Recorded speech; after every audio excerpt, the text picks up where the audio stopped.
La investigació dels Mossos d'Esquadra per esclarir els fets i la causa de la mort de la persona trobada morta al maleter del seu cotxe la nit del passat dilluns a Roses comença a donar resultats i ja s'han detingut a dues persones per la seva presumpta relació amb el crim. Les dues persones arrestades fins al moment convivien amb la víctima a la casa ocupada de la urbanització del Mas Buscar, que després de ser inspeccionada per la policia autonòmica va ser precintada i considerada l'escena del crim. Tot i que les informacions van apareixent amb comptagotes, segons apunta l'Agència Catalana de Notícies, aquest divendres es va detenir un segon sospitós del crim al municipi de Martorell. Els Mossos d'Esquadra el van trobar amagat a casa d'un familiar d'aquesta població del Baix Llobregat i va intentar fugir de la policia resistint-se a la seva detenció.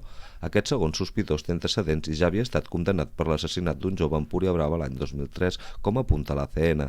La primera detenció es va produir el dimarts passat, l'endemà de localitzar el cos sense vida de la víctima amb clars signes de violència, ocult al maleter del seu cotxe que es trobava estacionat al carrer Bernat Metge de Roses. El primer detingut era un home conegut de l'entorn de la víctima i aquest divendres tenia de passar a disposició judicial després de negar-se a declarar davant els Mossos d'Esquadra.